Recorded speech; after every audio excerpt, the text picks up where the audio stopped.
오랜만에 조카의 면회를 간 고모. 하지만 면회실에 들어선 조카의 얼굴은 멍투성이었고 공포에 질려 눈조차 마주치지 못합니다. 심지어 가해자인 병장은 가족들이 보는 앞에서 조카의 뒤통수를 때리며 조롱을 하기 시작합니다. 나 내일 저녁이야. 꼬우면 신고하든가. 우리 아빠 누군지 알지? 군법 그딴 거 나한테 안 통해. 그 순간 철의 여인이라 불리는 고모의 눈빛이 싸늘하게 변합니다. 그녀가 참다 못해 전화 한 통을 건 곳은 다름 아닌 제5군단 헌병대장실이었습니다. 내일 저녁이라던 말년 병장의 운명은 과연 어떻게 될까요? 여러분, 오늘도 편안한 시간 보내고 계신가요? 오늘의 이야기도 재미있게 시청하시고 사이다 결말이 마음에 드셨다면 구독과 좋아요 부탁드리겠습니다. 그럼 이야기 시작하겠습니다. 강원도 포천 영하 20도의 칼바람이 몰아치는 제5군단 사령부. 승진 부대라는 별칭답게 이곳의 공기는 묵직하고 날카로웠다. 군단장실의 통유리 너머로 연병장을 내려다보는 강혜원 중장의 눈매는 그 겨울 바람보다 매서웠다. 대한민국 육군 창군 이래 최초의 여성 군단장. 유리천장을 뚫은 것이 아니라 박살내며 올라온 그녀를 두고 사람들은 철의 여인이라 불렀다. 하지만 오늘 강철 같은 그녀의 심장에 균열을 일으키는 존재가 있었다. 바로 오빠가 남기고 간 유일한 혈육, 조카 강지훈이었다. 부모를 일찍 여의고 강혜원의 손에 자란 지훈은 그녀에게 아들이자 삶의 이유였다. 그런 지훈이 입대 후 첫 면회를 앞두고 있었다. 군단장님 14시 작전회의 준비되었습니다. 비서실장 김대령의 보고에 강혜원은 짧게 손을 저었다. 부군단장 주관으로 진행해. 난 개인적인 용무가 있어. 김대령의 눈이 휘둥그레졌다. 워커홀릭인 그녀가 회의를 빠지는 건 전례 없는 일이었다. 성판 떼고 내 개인 차량 준비시켜. 운전병도 필요 없어. 수행원 없이 간다. 강혜원은 정복 재킷 위에 수수한 검은색 롱패딩을 걸쳤다. 화장기 없는 얼굴에 뿔테 안경을 쓰자 50만 육군을 호령하는 삼성 장군의 위용은 사라지고 평범한 중년 여성의 모습만이 남았다. 그녀는 거울 속 자신을 잠시 응시하다가 서랍 깊숙한 곳에서 낡은 지갑 하나를 챙겨 밖으로 나섰다. 제8기동사단 예하 EXX 포병대대. 5군단의 주력인 기동사단 예하 부대답게 정문에는 전차와 자주포가 위용을 뽐내고 있었다. 하지만 위병소를 통과해 들어선 부대 안의 공기는 어딘가 모르게 나사가 빠져 있었다. 일과 시간임에도 병사들의 걸음걸이는 느슨했고 곳곳에 담배꽁초가 굴러다녔다. 강혜원의 미간이 찌푸려졌다. 군기가 빠졌군. 당장이라도 대대장을 호출해 호통을 치고 싶었지만 오늘은 고모로서 온 자리였다. 면회실 구석진 테이블에 자리를 잡고 10여 분이 지났을까. 문이 열리고 쭈뼛거리는 그림자 하나가 들어섰다. 강지훈이었다. 지훈아. 강혜원은 반가움에 벌떡 일어났지만 다가오는 조카의 얼굴을 확인한 순간 숨이 턱 막히고 말았다. 그것은 사람의 몰골이 아니었다. 왼쪽 눈두덩이는 시퍼렇게 부어올라 눈을 뜨기조차 힘겨워 보였고 입술은 터져 피딱지가 말라붙어 있었다.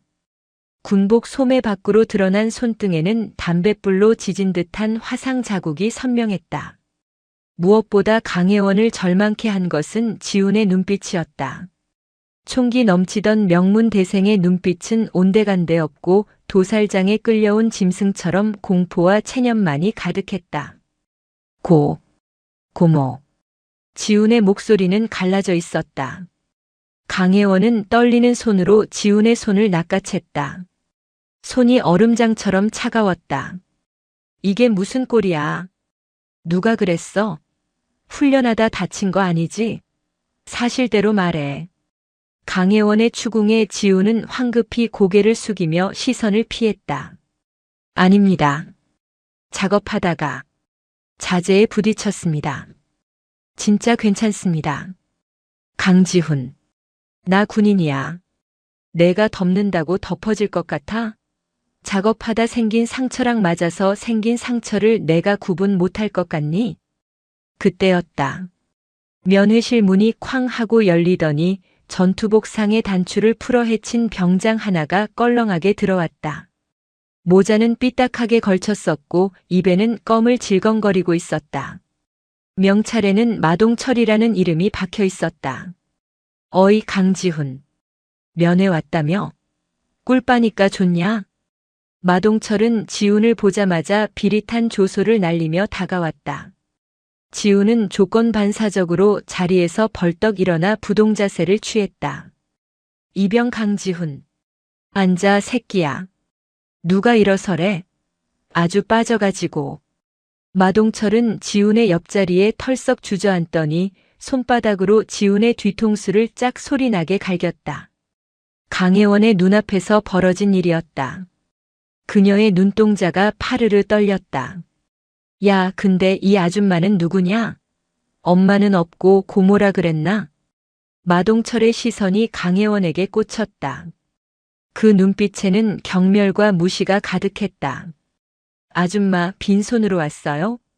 우리 지훈이 군 생활 편하게 하려면 뭐라도 좀 사들고 와야지. 센스가 없네. 강혜원은 차가운 눈으로 마동철을 응시했다. 자네가 내 조카를 이렇게 만들었나? 낮게 깔린 목소리였지만 그 안에 담긴 살기는 면회실의 공기를 얼어붙게 만들기에 충분했다. 하지만 천지분간 못하는 마동철은 그저 코웃음을 칠 뿐이었다. 만들긴 뭘 만들어요? 사랑으로 보살펴준 거지. 아줌마 여기가 군대예요. 밖에서처럼 오냐오냐 하면 애 병신됩니다. 내가 교육 좀 시켰는데 불만 있어요? 교육? 사람을 짐승처럼 패는 게 교육인가? 그리고 상관도 없이 전투복을 풀어 헤치고 민간인에게 반말을 짓거리는 게 자네 부대의 군기인가? 강혜원의 지적에 마동철의 표정이 일그러졌다. 이 아줌마가 진짜 돌았나? 야, 나 내일 저녁이야.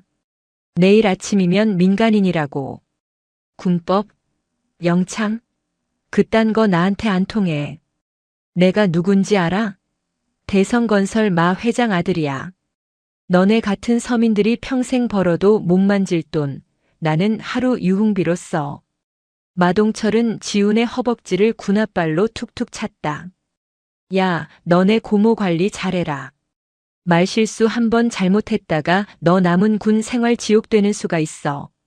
아, 이미 지옥인가? 마동철은 낄낄거리며 주머니에서 담배를 꺼내 입에 물었다. 금연구역인 면회실 안에서 라이터를 켜려는 순간 강혜원의 손이 번개처럼 움직여 마동철의 손목을 낚아챘다. 마동철은 비명을 지르며 라이터를 떨어뜨렸다.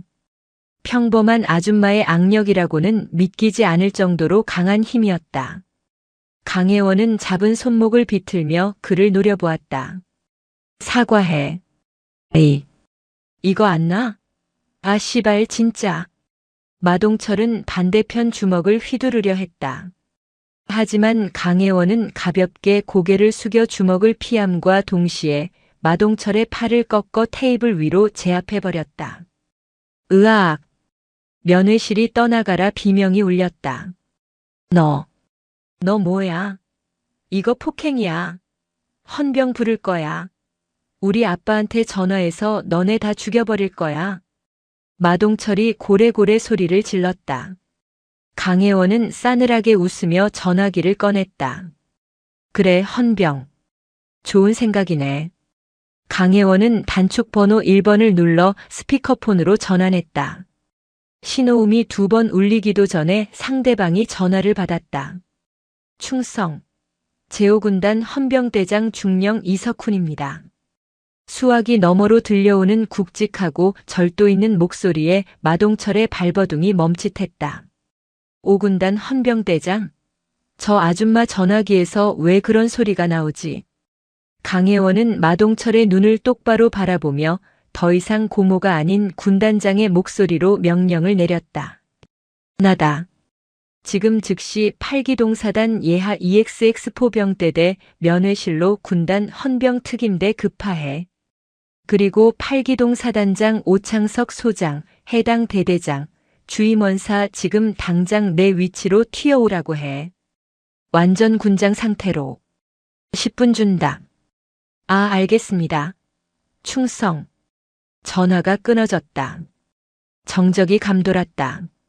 마동철은 상황 파악이 안 된다는 듯 멍한 표정으로 강혜원을 올려다보았다.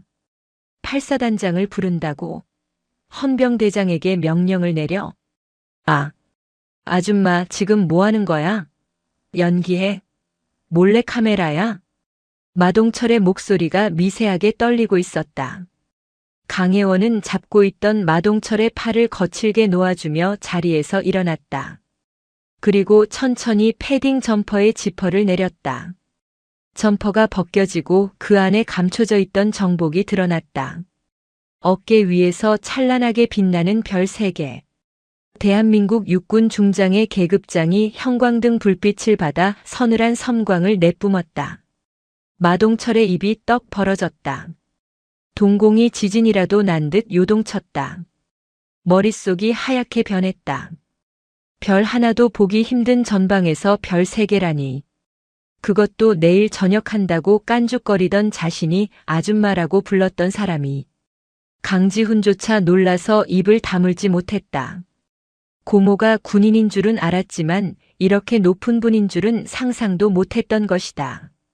강혜원은 얼어붙은 마동철을 내려다보며 나지막이 의졸였다. 내일 저녁이라고 했나? 유감이군. 내 저녁은 취소다. 그리고 내 군 생활은 지금부터가 진짜 시작이야. 제8기동사단 예하 EXX 포병대대 연병장에는 숨막히는 흙먼지가 일었다. 곧이어 귀를 찢는 듯한 프로펠러 소음과 함께 육군 항공대 소속 헬기가 착륙했다. 로터바람에 주변의 현수막이 뜯겨나갈 듯 펄럭였다. 헬기 문이 열리고 별 2개가 박힌 베레모를 쓴 제8기동사단장 오창석 소장이 뛰어내렸다. 그의 뒤로 주임원사와 전속부관이 사색이 된 얼굴로 뒤따랐다. 오창석 소장은 5군단 내에서도 독사라 불릴 만큼 깐깐하고 빈틈없는 지휘관이었지만 지금 그의 얼굴에는 핏기 하나 없었다. 직속상관인 5군단장이 그것도 예고 없이 예하 대대 면회실에 나타나 완전 군장 호출을 했다는 건 군 생활 30년 만에 처음 겪는 비상사태였다. 오 소장은 헌병들의 호의를 받으며 면회실로 질주했다. 면회실 문을 열고 들어선 순간 그는 자신의 눈을 의심했다. 바닥에는 오줌을 지린 채 덜덜 떨고 있는 말년 병장이 널브러져 있었고 그 옆에는 얼굴이 피떡이 된 이등병이 고개를 숙이고 있었다. 그리고 그 중앙에 사복 점퍼를 벗어 던지고 정복 차림으로 팔짱을 낀 강혜원 중장이 서 있었다. 충성. 제8기동 사단장 소장 오창석. 군단장님의 호출을 받고 왔습니다. 오 소장의 우렁찬 경례 소리가 면회실 유리를 진동시켰다. 하지만 강혜원은 경례를 받아주지 않았다. 그저 싸늘한 시선으로 오 소장의 눈을 뚫어지라 응시했다. 그 3초간의 침묵이 오 소장에게는 3년처럼 느껴졌다. 식은 땀이 관자놀이를 타고 흘러내렸다. 오 소장. 예. 군단장님. 자네 사단 구호가 뭔가? 돌격입니다. 돌격? 웃기는군. 자네 부대 병사들은 적진이 아니라 후임병의 안면을 향해 돌격하나?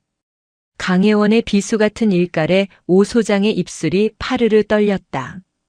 그녀는 턱짓으로 바닥에 웅크린 강지훈 이등병을 가리켰다. 내 조카다. 오 소장의 동공이 지진이라도 난 듯 흔들렸다. 이미 도착해 벽에 붙어있던 대대장 김철수 중령은 혼이 나간 표정이었다. 군단장의 조카가 자신의 사단에서 그것도 가장 악질적인 가혹 행위를 당했다는 사실. 이것은 단순한 사고가 아니라 보직 해임을 넘어 군복을 벗어야 할 수도 있는 초대형 악재였다. 면목. 없습니다. 면목? 자네가 지금 챙겨야 할 건 면목이 아니라 사태 파악이야. 헌병대 투입됐나? 예.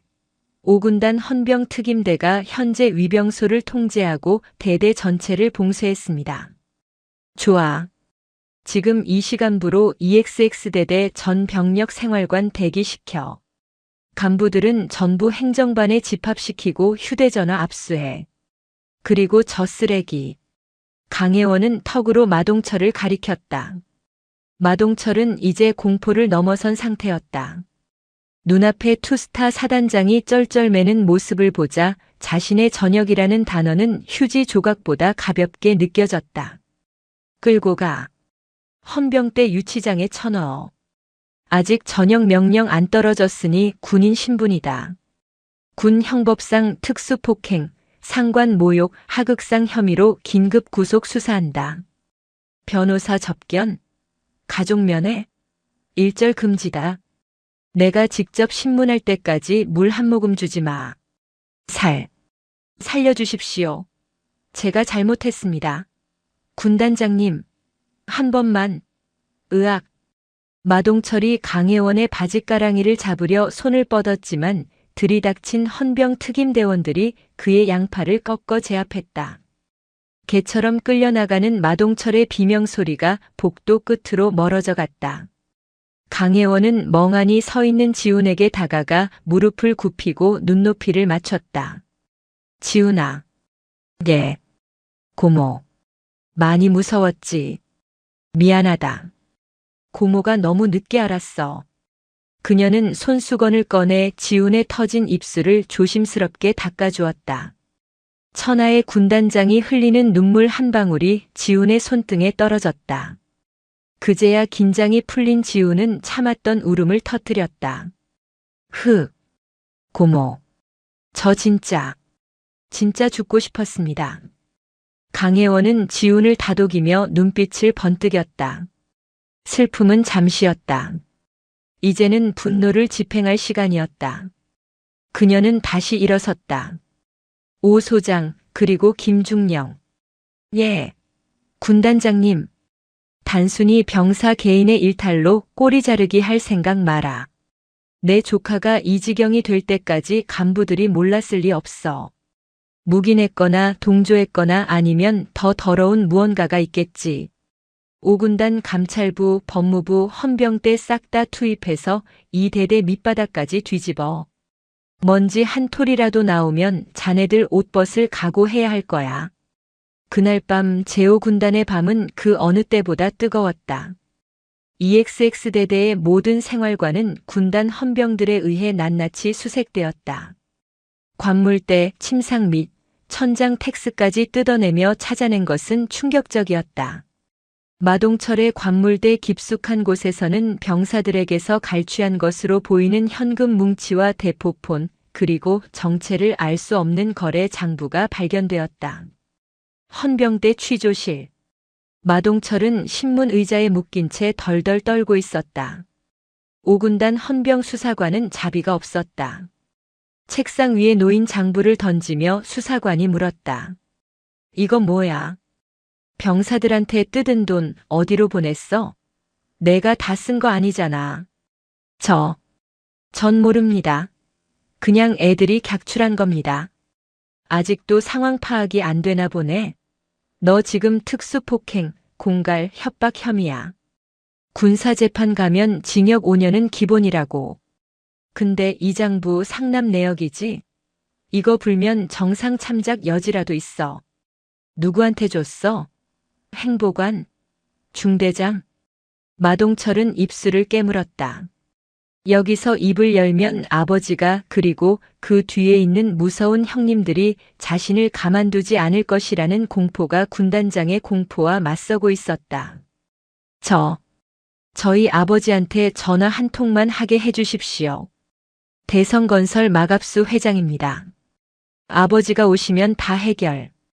야, 이 미친 새끼야. 수사관이 책상을 쾅 내리쳤다. 지금 군단장님이 내 목 따려고 작두 대령해놨는데 아버지가 와? 대통령 할애비가 와도 넌 못 구해. 똑바로 말해. 그 시각 강혜원은 집무실에서 압수된 장부의 사본을 검토하고 있었다. 상납이라는 단어가 뇌리에 박혔다. 일개 병장이 병사들을 착취하는 구조가 아니라 그 돈이 위로 흘러가는 구조. 이것은 단순 가혹 행위가 아니라 거대한 군납 비리와 연결된 게이트였다. 이석훈 헌병대장이 들어와 보고했다. 군단장님, 마동철의 대포폰 포렌식 결과가 나왔습니다. 로열 패밀리라는 단톡방이 있습니다. 부유층 자제들로 구성된 사조직인데 이 방의 간부들도 포함되어 있습니다. 간부들이 병사들 단톡방에 네. 대대장 김철수 중령, 그리고 연대장 박영철 대령까지. 이들은 병사들에게 편의를 봐주는 대가로 정기적으로 용돈을 받아왔습니다. 심지어 휴가증 위조 정황도 포착되었습니다. 강혜원의 눈이 번뜩였다. 군대가 아주 귀족 학교나셨군. 마동철 아비가 대성건설 마갑수라고 했지? 네. 군부대 막사 공사를 주로 수주하는 건설사입니다. 정보참모에게 연락해서 대성건설과 8사단 간의 최근 5년치 공사계약 서류 전부 가져오라고 해. 냄새가 나. 아주 고약한 썩은 내가. 강혜원은 창밖의 어둠을 응시하며 중얼거렸다. 이건 단순한 폭행 사건이 아니야. 군의 기강을 돈으로 사고판 국기문란 사건이다. 그때 5군단 사령부 정문 상황실에서 급한 무전이 들어왔다. 군단장님, 위병소입니다. 대성건설 마갑수 회장이 경호원들을 대동하고 정문을 밀고 들어오려 합니다. 자신이 국방위원장과 형님 동생 하는 사이라며 난동을 부리고 있습니다. 강혜원의 입꼬리가 싸늘하게 올라갔다. 제 발로 호랑이 굴에 들어오셨군. 그녀는 수화기를 들었다. 정문 통과시켜. 사단장실이 아니라 내 집무실로 바로 안내해. 아주 정중하게. 제5군단 사령부 본청 로비. 대성건설 마갑수 회장이 수행원들과 함께 위풍당당하게 들어섰다. 위병소에서 잠시 제지가 있었지만 군단장에 통과시키라는 지시 덕분에 프리패스로 들어온 그는 기고만장해 있었다. 꺼봐. 군단장이고 나발이고 내 이름 들으면 바로 꼬리 내리게 되어 있어. 내가 이 부대에 갖다 바친 돈이 얼만데. 마갑수는 수행비서에게 거만하게 말하며 군단장실 문을 벌컥 열었다. 노크 따위는 없었다. 집무실 안에는 강혜원 중장이 소파에 앉아 차를 마시고 있었다. 정복 차림이었지만 마갑수의 눈에는 그저 여군이라는 점만 들어왔다. 어이 군단장. 당신이야? 내 아들 영창 보낸 게. 마갑수는 다짜고짜 반말을 내뱉으며 소파 맞은편에 털썩 주저앉았다. 다리를 꼬고 수행비서에게 눈짓하자 비서가 1억 원짜리 수표가 꽂힌 봉투를 테이블 위에 올렸다. 자, 받으쇼. 우리 애가 실수 좀 한 것 같은데 이걸로 피해자 치료비하고 남는 건 부대 회식이나 해. 그리고 우리 애는 오늘 바로 풀어주고. 내일 저녁이니까 조용히 넘어갑시다. 강혜원은 찻잔을 천천히 내려놓았다. 그리고 마갑수를 향해 서늘한 눈빛을 보냈다. 마갑수 씨, 여기가 어딘지 알고 오셨습니까? 어디긴 어디야, 군부대지. 내가 국방위원장이랑 형 동생 하는 사이야. 당신 별 하나 더 달고 싶으면 눈치껏 행동해. 강혜원은 피식 웃었다. 뇌물 공여 의사표시. 증거 확보됐군. 그녀가 손가락을 튕기자 집무실 구석에 가려져 있던 커튼이 걷히며 이석훈 헌병대장과 군단 법무참모가 캠코더를 들고 걸어 나왔다. 모든 대화가 녹화되고 있었다. 마갑수의 얼굴이 굳어졌다. 뭐야? 함정 수사야? 함정이 아니라 범죄 현장 체증입니다. 회장님 들어오실 때 위병소 초병 밀치고 욕설하셨죠? 그리고 지금 저에게 뇌물을 건네셨고요. 강혜원은 자리에서 일어나며 법무참모에게 지시했다. 포천경찰서장에게 연락해. 민간인 마갑수를 군형법 제54조 초병 폭행 및 군사기지 보호법 위반, 그리고 뇌물공여 혐의로 고발한다고 통보해. 헌병대 인계하에 지금 당장 연행에 가라고 해. 경찰? 불러. 서장이 내 고향 후배야. 전화 한 통이면 끝날 일을 가지고 핏대 세우기는. 마갑수는 코웃음을 치며 휴대폰을 꺼내려 했다. 하지만 강혜원은 그 틈을 주지 않았다. 이석훈 중령. 예. 군단장님. 현행범이다. 경찰 도착할 때까지 신병 확보해. 저항하면 제압하고. 예. 이석훈 헌병대장과 헌병들이 마갑수의 양팔을 낚아챘다. 이거 안 나? 내가 누군지 알아. 야, 너네 다 죽었어. 30분 후 포천경찰서장이 땀을 뻘뻘 흘리며 군단장실로 달려왔다. 그는 마갑수와 강혜원 사이에서 어쩔 줄 몰라 했다. 아니 군단장님, 회장님이 초병을 좀 밀친 거 가지고 구속까지는 그냥 훈방으로 하시죠. 제가 잘 타이르겠습니다. 서장은 은근슬쩍 마갑수 편을 들었다. 강혜원은 차가운 눈으로 서장을 쏘아봤다. 서장님, 군형법상 초병 폭행은 5년 이하의 징역입니다. 벌금형도 없는 중범죄입니다. 그런데 타이른다? 지금 직무 유기하시는 겁니까? 아니, 그게 아니라 제가 확보한 CCTV와 뇌물 공여 영상, 지금 당장 언론에 뿌릴까요? 경찰서장, 재벌 회장 범죄 눈 감아주다. 내일 조간신문 헤드라인으로 딱 좋겠군요. 경찰서장의 등골이 서늘해졌다. 상대는 장난이 아니었다. 진짜로 터뜨릴 기세였다. 마 회장 라인을 탔다가는 자기 목까지 날아갈 판이었다. 알겠습니다. 법대로 하겠습니다.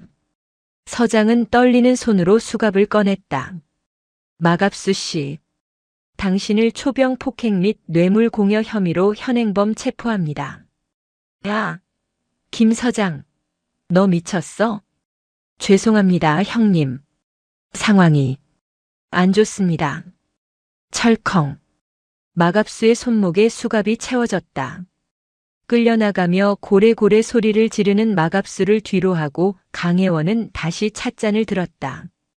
차는 아직 식지 않았다. 법대로 하는 게 이렇게 쉬운 걸 그동안 왜 안 했을까? 그녀의 혼잣말이 집무실에 무겁게 내려앉았다. 마갑수 회장의 구속은 신호탄에 불과했다. 강혜원은 쉴 틈 없이 다음 단계로 넘어갔다. 마동철의 휴대폰과 압수된 장부에서 나온 로열 패밀리의 실체는 상상을 초월했다. EXX 포병대대뿐만 아니라 8기동사단 전체가 뇌물 카르텔에 오염되어 있었다. 군단장님, 자금 흐름을 추적했습니다. 종착지가 나왔습니다. 이석훈 헌병대장이 태블릿 PC를 내밀었다. 장부에 적힌 이니셜 PYC, 그리고 그 옆에 적힌 금액 10억. PYC, 8사단 포병여단장 박영철 대령이군. 네. 박 대령이 대성건설로부터 뇌물을 받고 군 부진의 공사를 수의계약으로 몰아준 정황이 포착되었습니다. 그리고 이석훈이 잠시 망설이다 말을 이었다. 그 돈의 일부가 호국안 보장학재단이라는 곳으로 흘러들어갔습니다. 장학재단? 네. 표면적으로는 군인 자녀 장학금을 주는 단체인데 이사장이 마갑수 회장입니다. 그리고 이 재단의 고문으로 있는 사람이. 강혜원은 화면을 넘겨 고문 명단을 확인했다. 장태산 국방부 정책실장, 국가안보실장. 강혜원의 손끝이 미세하게 떨렸다. 장태산. 20년 전 그녀의 오빠 강철우 소령이 방산 비리를 내부 고발하려다 의문이 사고사로 위장되어 죽었을 때 당시 그 부대의 사단장이었던 인물. 오빠의 죽음을 단순 졸음운전으로 덮어버리고 승승장구하여 지금은 대한민국 안보 권력의 정점에 선 남자. 역시 연결되어 있었어. 강혜원은 직감했다.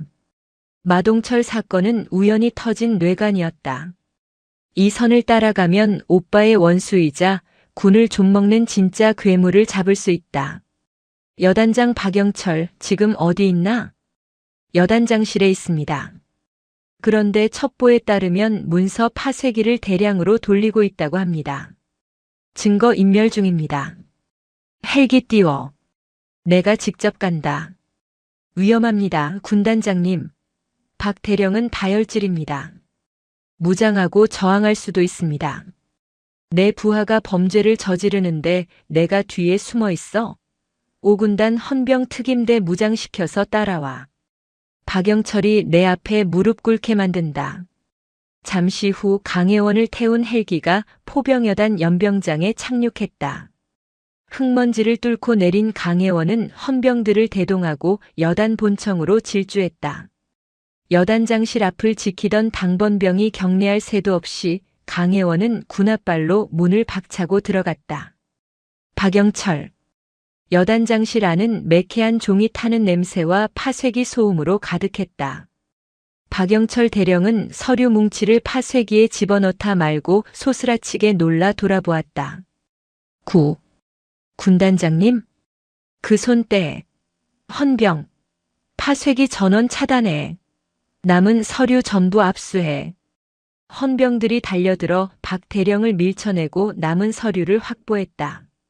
박 대령은 털썩 주저앉았다. 책상 위에는 아직 처리하지 못한 진급 청탁 리스트가 산더미처럼 쌓여 있었다. 강혜원은 그중 하나를 집어들었다. 마갑수의 돈이 장학재단을 거쳐 어디로 갔는지 적나라하게 적힌 메모였다. 장 실장님 5억 전달 완료. 차기 총장 인사청탁건. 박영철. 내 놈이 군인이냐? 진급에 눈먼 장사치지. 군단장님. 살려주십시오. 위에서 시키는 대로 하지 않으면 옷 벗어야 한다고 해서. 장태산 말인가? 박 대령의 눈동자가 흔들렸다. 그 이름을 입에 올리는 것만으로도 공포를 느끼는 듯 했다. 강혜원은 박 대령의 멱살을 잡고 일으켜 세웠다. 선택해. 평생 감방에서 썩을지 아니면 내부 고발자로 참작받을지. 내가 입을 열면 장태산은 죽고 너는 산다. 그때 박 대령의 책상 위 붉은 전화기가 울렸다. 발신자 표시창에 뜬 이름. 국가안보실. 강혜원은 박 대령을 노려보며 턱짓했다. 받아. 스피커폰으로. 박영철 대령은 떨리는 손으로 수화기를 들었다. 스피커폰 너머로 건조하고 날카로운 목소리가 들려왔다. 박 대령, 나 김태호 행정관이야. 실장님 지시다. 5군단장 그 여자가 냄새 맡고 움직이는 것 같은데 꼴이 확실하게 잘났겠지? 장부랑 하드디스크 처리 안 되면 자네 가족들까지 무사하지 못할 거야. 알지? 강혜원의 주먹이 꽉 쥐어졌다. 가족을 들먹이며 협박하는 짓거리. 20년 전 오빠를 죽음으로 몰고 갔던 수법 그대로였다. 그녀는 박 대령에게 눈짓으로 대답하라고 신호를 보냈다. 네. 처리했습니다. 걱정 마십시오. 좋아. 당분간 몸살이고 있어. 강혜원 그 여자는 우리가 알아서 처리할 테니까. 전화가 끊어졌다. 강혜원은 이 통화 내용을 녹음한 헌병대장의 녹음기를 확인했다. 결정적인 증거였다. 국가안보실이 조직적으로 범죄를 은폐하고 수사를 방해하려 했다는 증거. 하지만 반격은 예상보다 빨랐다. 다음 날 아침 주요 언론사 헤드라인이 일제히 강혜원을 공격하기 시작했다. 단독 강혜원 군단장, 내 조카 건드려. 사적 보복 수사 논란. 재계 반발 군단장이 무소불위 권력 휘둘러. 기업인 인권 유린. 국방부 5군단에 대한 특별감사 착수 검토. 장태산이 움직인 것이었다. 그는 언론과 정치권 인맥을 총동원해 강혜원을 히스테릭한 권력 남용자로 프레임을 씌웠다. 여론은 순식간에 악화되었다. 인터넷 댓글창에는 별 달았다고 눈에 뵈는 게 없냐, 군대가 개인 사병이냐는 비난이 빗발쳤다. 설상가상으로 육군 참모 총장에게서 전화가 왔다. 강 중장. 자네 지금 제정신인가? 충성. 제5군단장 중장 강혜원입니다. 보고 다 받았네. 민간인 회장을 구속시키고 예하 여단장을 영장도 없이 덮쳐? 자네가 지금 군 검찰이야? 경찰이야? 당장 수사 중단하고 모든 자료 육본으로 이첩해. 이건 명령이야. 육군 서열 1위인 총장의 명령.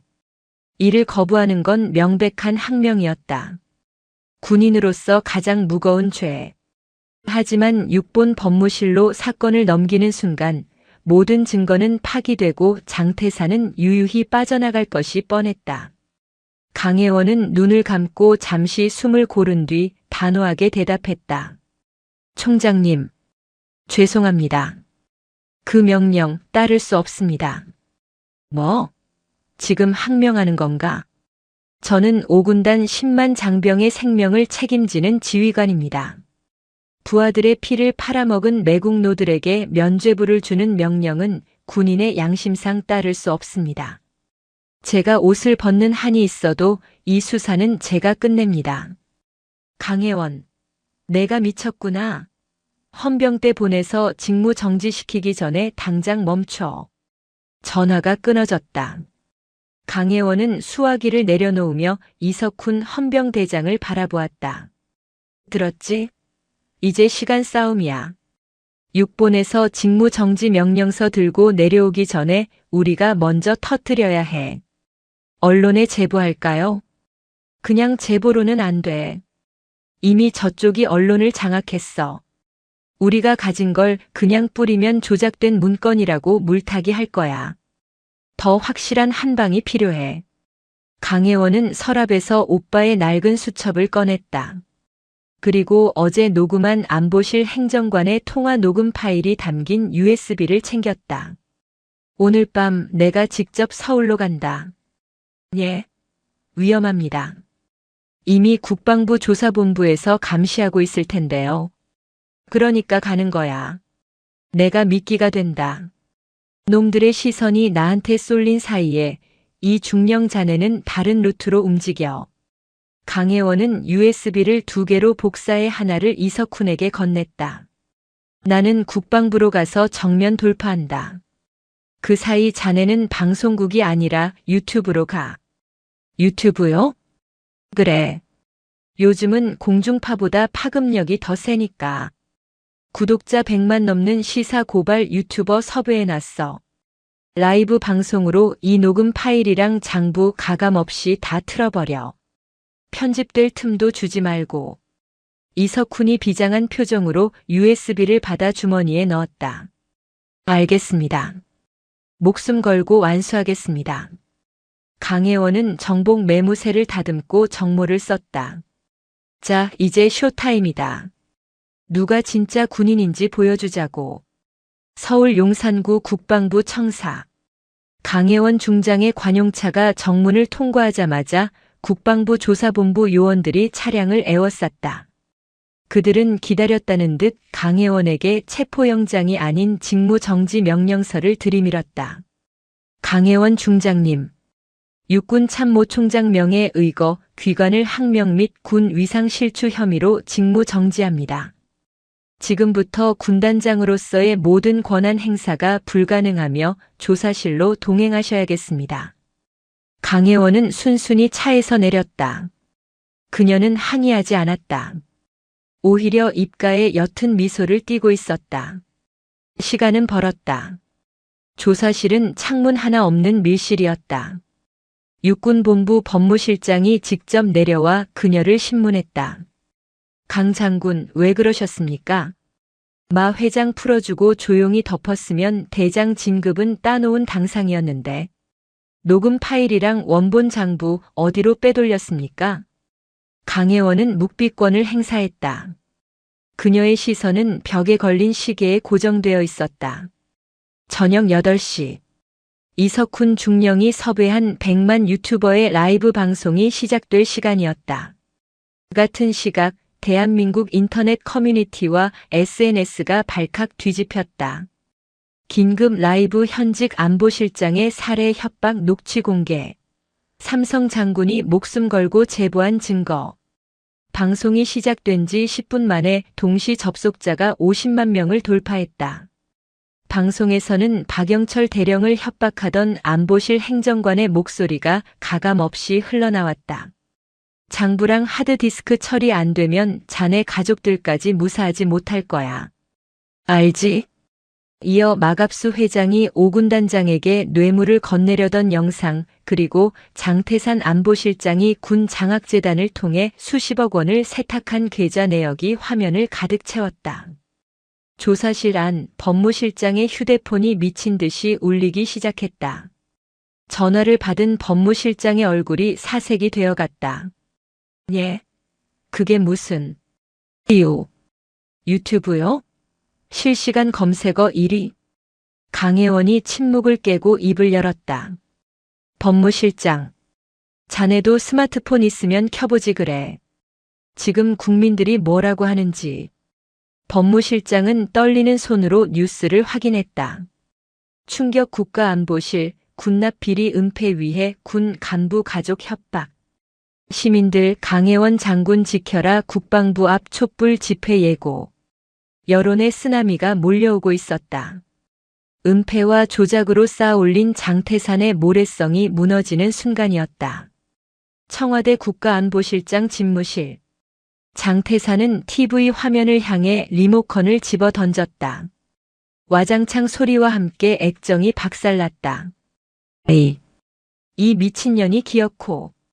그의 전화통에는 불이 났다. 여당 대표, 국방부 장관, 심지어 검찰총장까지 모두가 그에게 해명을 요구하거나 손절을 예고하는 전화였다. 실장님, 검찰 특수본에서 압수수색 영장을 청구했답니다. 지금 수사관들이 이쪽으로 오고 있습니다. 비서관이 울상이 되어 보고했다. 막아. 무슨 수를 써서라도 막으란 말이야. 내가 누군지 알아? 내가 이 정권을 만들었어. 장태산이 고함을 질렀지만 이미 대세는 기울었다. 대통령조차 대국민 담화를 통해 성역 없는 수사를 지시하며 그를 버렸다. 국방부 조사실. 조사실 문이 열리고 육군 참모총장이 들어왔다. 그는 고개를 푹 숙인 채 강혜원 앞에 섰다. 강 중장. 아니 강 군단장. 말씀하십시오, 총장님. 직무 정지. 해제일세. 그리고 미안하네. 내가 눈이 멀었어. 자네가 옳았네. 총장은 부끄러움에 얼굴을 들지 못했다. 나가보게. 자네를 기다리는 사람들이 많아. 강혜원이 조사실 밖으로 나오자 복도에 도열해 있던 헌병들이 일제히 충성을 외치며 격려했다. 그들은 그녀를 범죄자가 아닌 영웅으로 대우했다. 국방부 로비에는 수많은 취재진이 진을 치고 있었다. 플래시 세례가 쏟아졌지만 강혜원은 단 한마디만 남기고 차에 올랐다. 군인은 국민을 위해 존재합니다. 그 원칙을 지켰을 뿐입니다. 그녀는 곧바로 5군단으로 복귀하지 않았다. 아직 잡지 못한 단 한 사람 장태산이 남아있었다. 이석훈 중령, 장태산 위치는 휴대폰 끄고 잠적했습니다. 그런데 정보사 쪽 라인을 통해 첩보를 입수했습니다.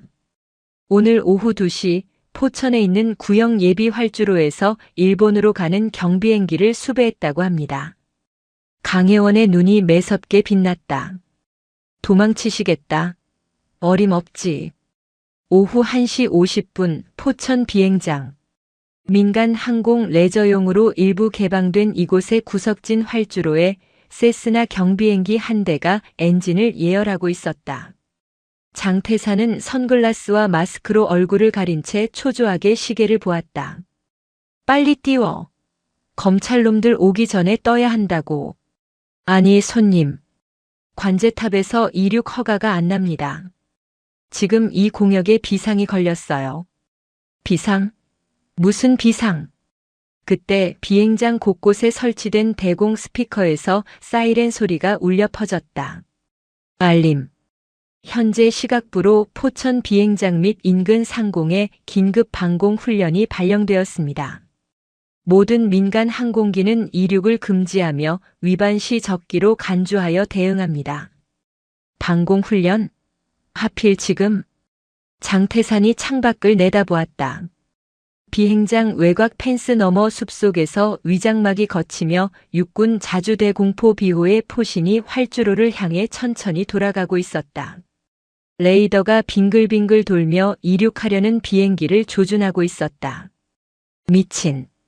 강혜원, 내가 기어이. 장태산은 직감했다. 이건 훈련이 아니었다. 자신을 가두기 위한 거대한 세장이었다. 하늘길이 육군에 의해 완벽하게 봉쇄된 것이다. 뜨면 죽습니다. 저거 진짜 쏩니다. 조종사가 기겁하며 엔진을 꺼버렸다. 그때 활주로 끝에서 5군단 헌병차의 호위를 받으며 검은색 검찰 승합차 2대가 미끄러지듯 들어왔다. 장태산은 주머니 속에서 여권을 꺼내 바닥에 패대기 쳤다. 차량이 멈추고 강혜원이 내렸다. 그녀는 정복 차림으로 아무런 무장도 하지 않은 채 장태산에게 걸어왔다. 그 뒤로 서울중앙지검 특수부 검사들이 체포영장을 들고 따랐다.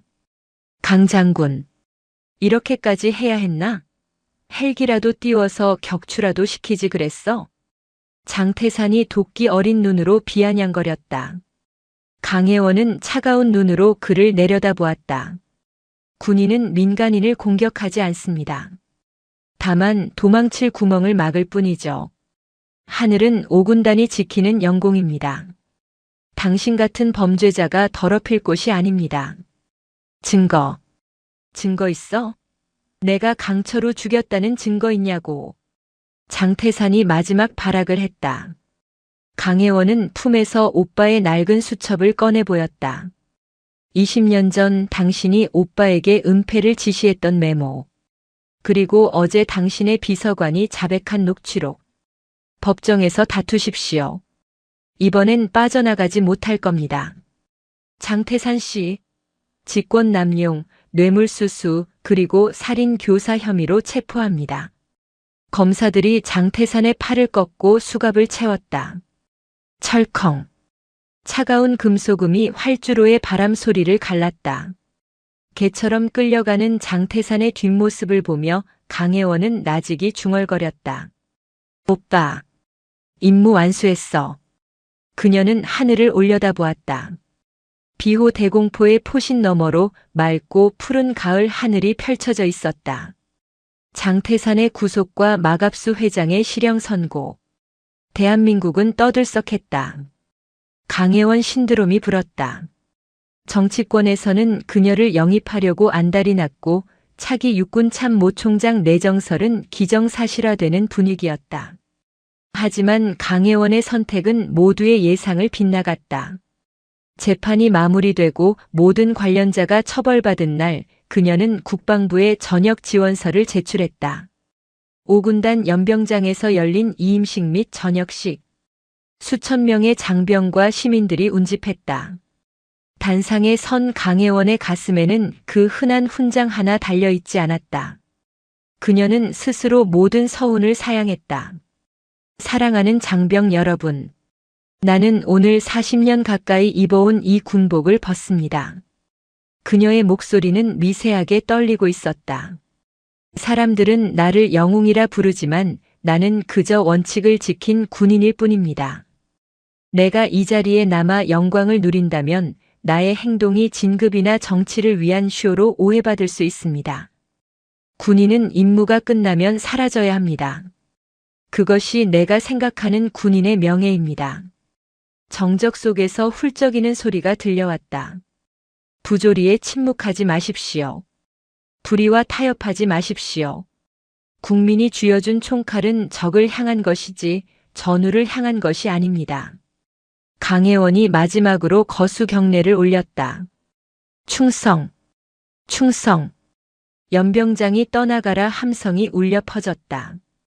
그녀가 탄 차가 위병소를 빠져나갈 때 병사들은 모자를 벗어 던지며 진정한 지휘관의 마지막 길을 배웅했다. 별 3개가 달린 성판이 떼어지고 민간인 번호판이 달린 차는 조용히 흙먼지 속으로 사라졌다.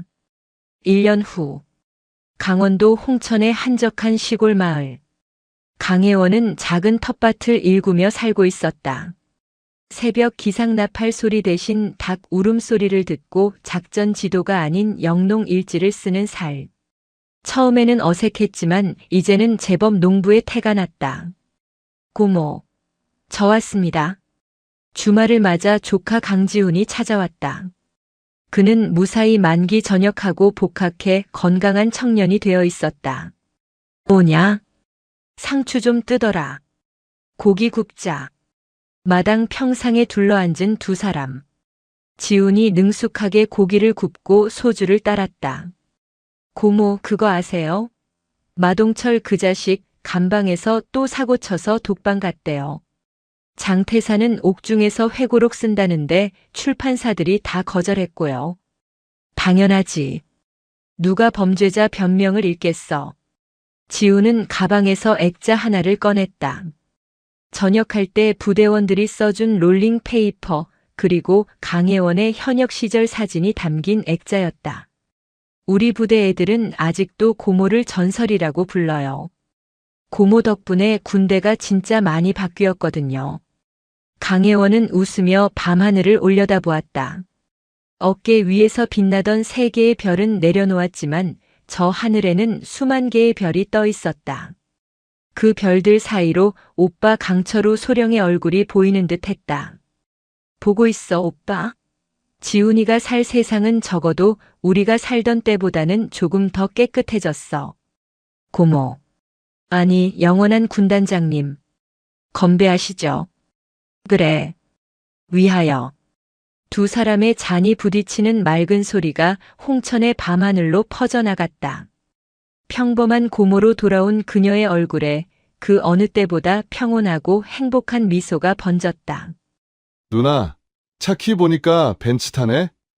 우리 준우군 생활 꼬이는 거 보기 싫으면 총알 지원 좀 빵빵하게 해주셔야겠는데? 조카의 맞선임이라는 병장은 이모 앞에서 탕수육을 맨손으로 집어먹으며 대놓고 200만 원의 상납금을 요구합니다. 믿었던 당직 사령마저 스마트폰 게임 랭킹전에 빠져 항의하는 그녀를 벌레 보듯 쳐다보며 소리치죠. 아, 아줌마. 시끄러우니까 좀 나가요.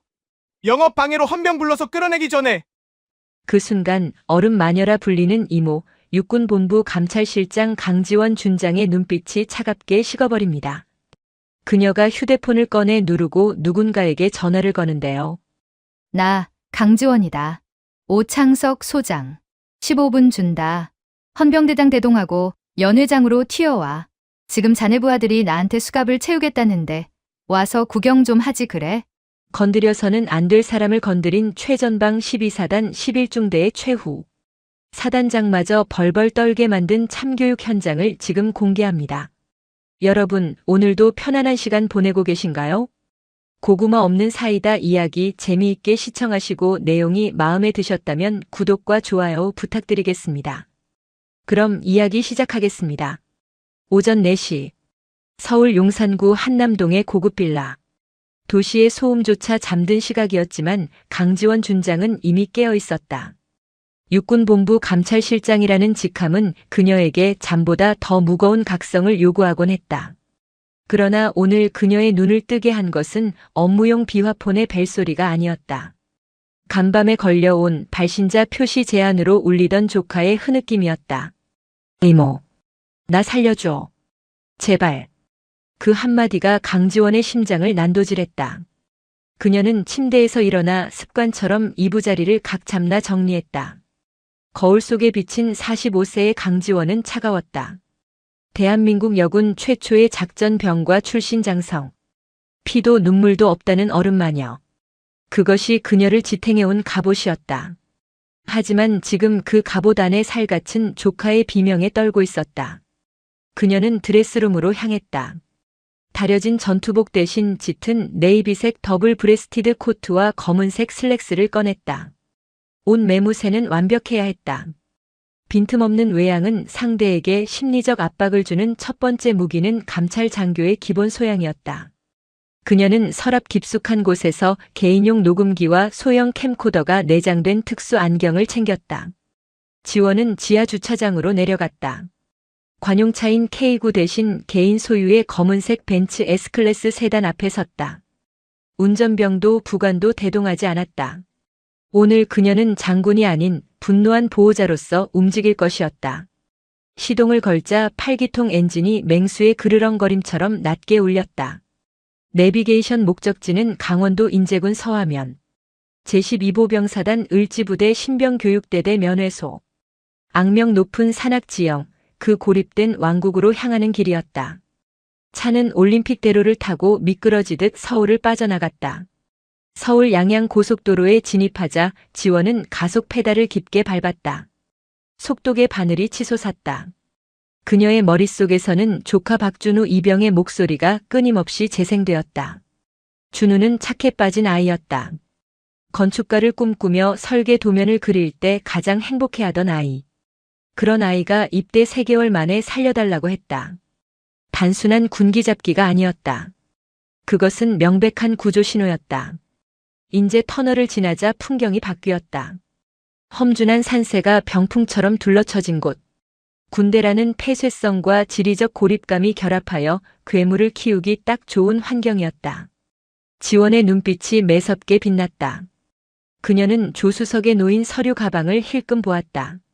그 안에는 어제 밤새 정보라를 통해 수집한 12사단 예하 부대들의 부조리 첩보 내역이 들어있었다.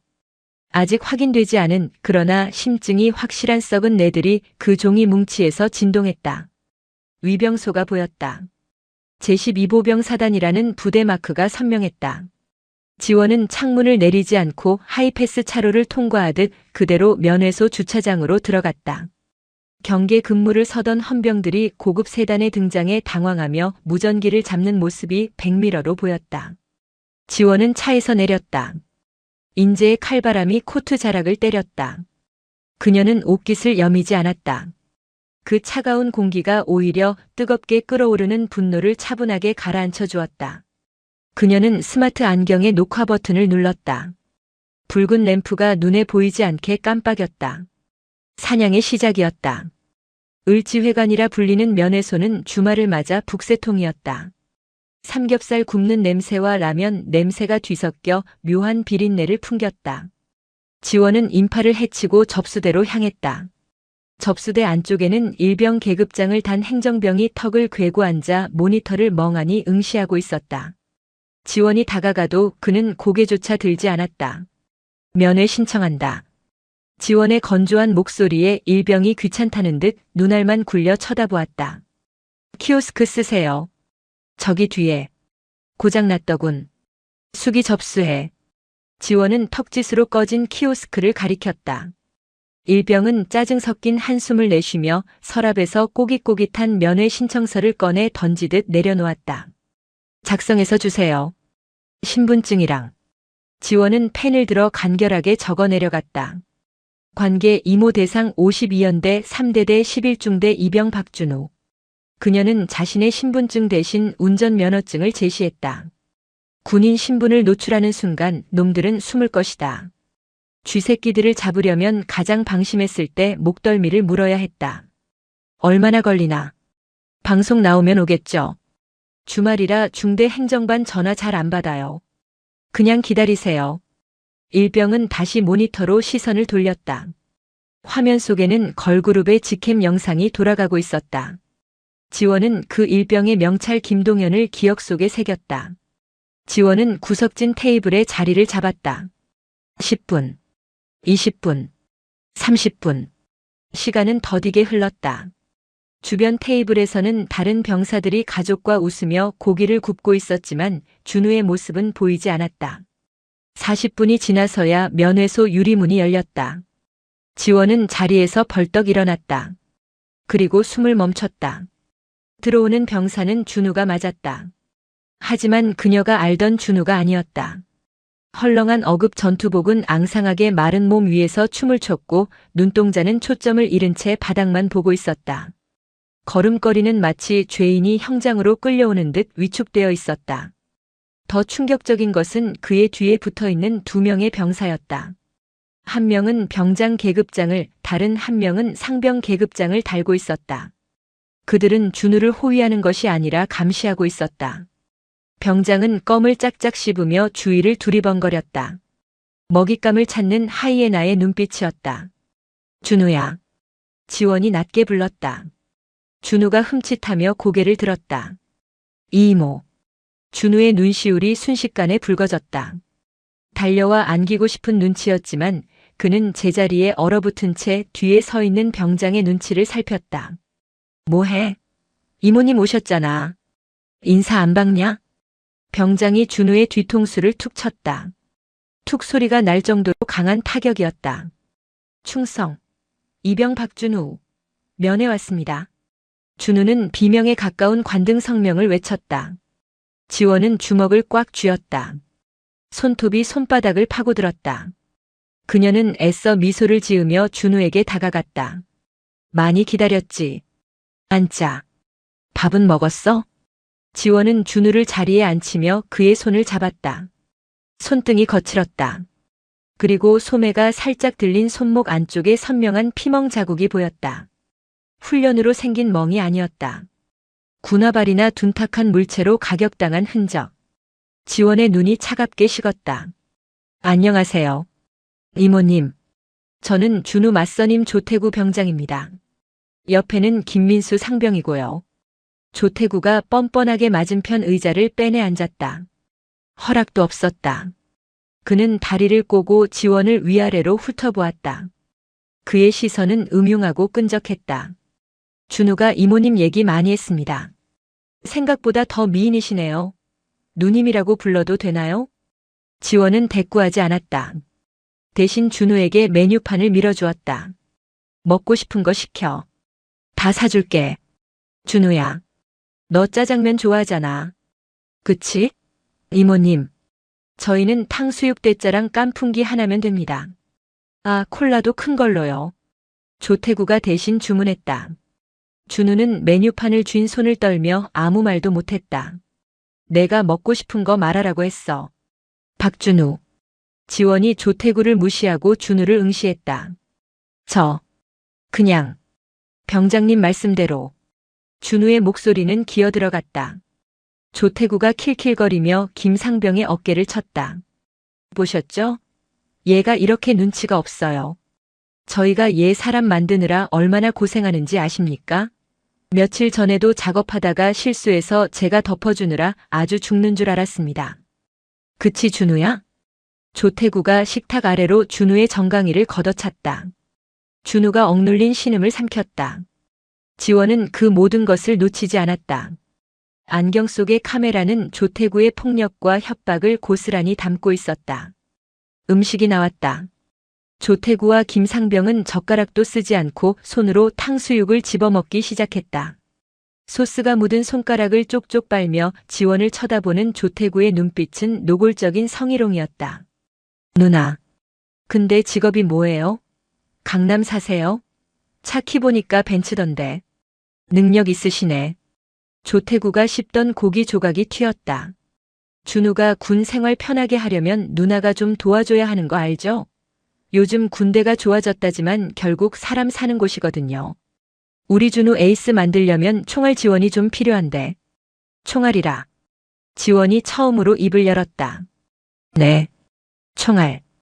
우리 중대는 PX 내기 축구를 자주 하거든요. 준우가 개발이라 맨날 져요.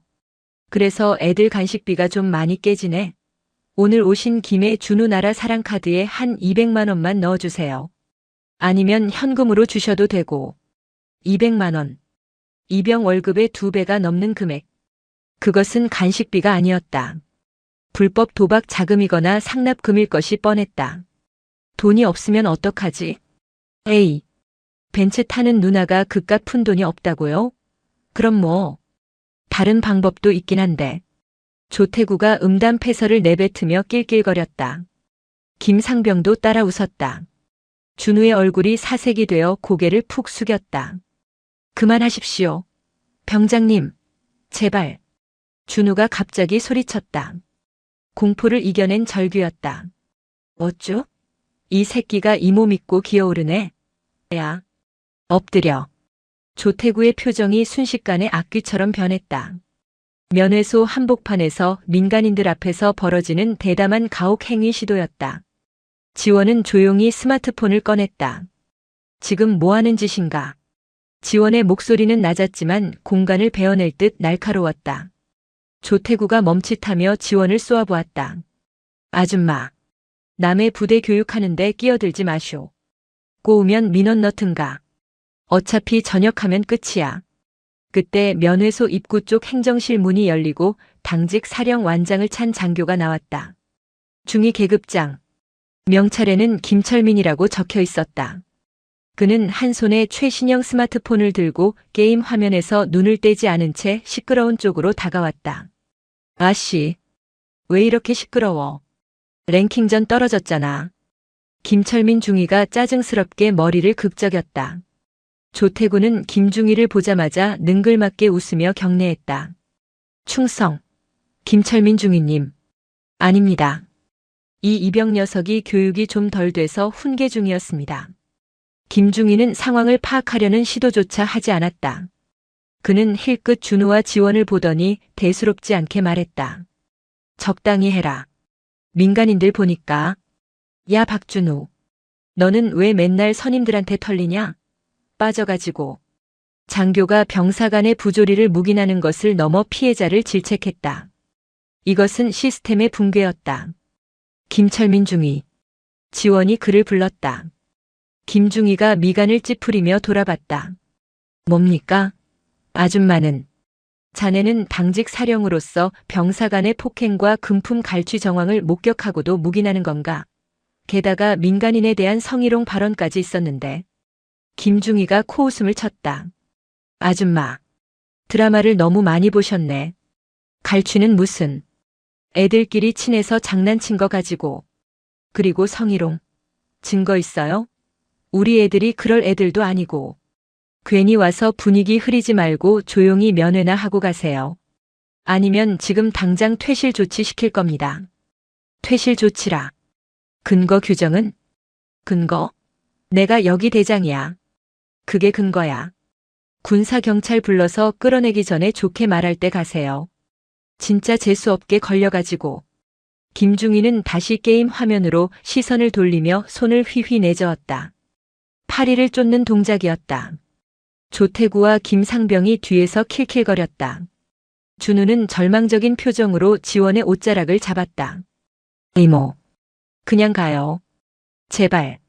나 괜찮아. 준우의 손이 덜덜 떨리고 있었다. 지원은 그 떨리는 손을 따뜻하게 감싸주었다. 그리고 아주 차갑게 웃었다. 그래. 군사경찰을 불러야겠군. 그리고 자네가 말한 그 대장이 누구인지 확인도 좀 해야겠고.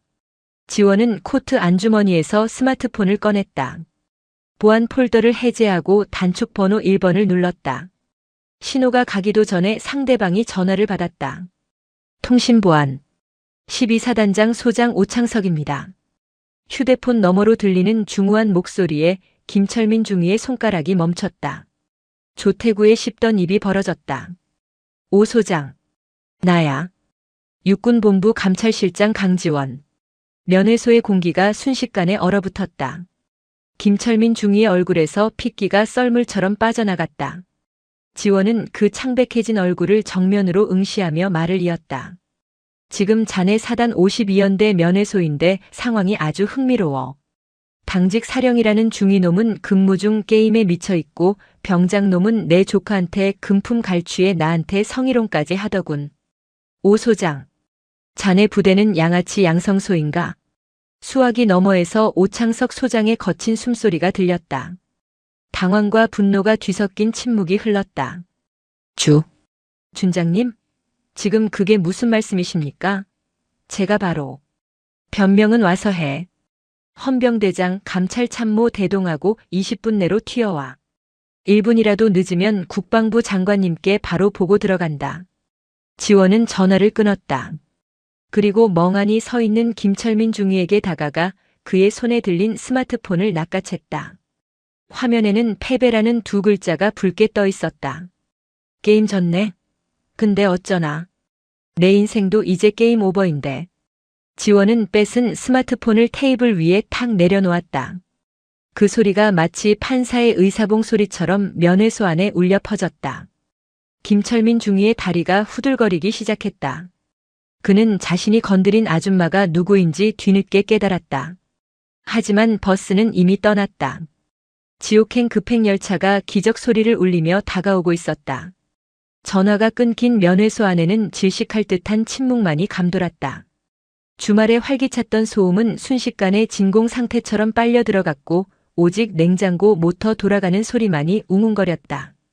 김철민 중위는 테이블 위에 놓인 자신의 스마트폰을 멍하니 내려다보았다.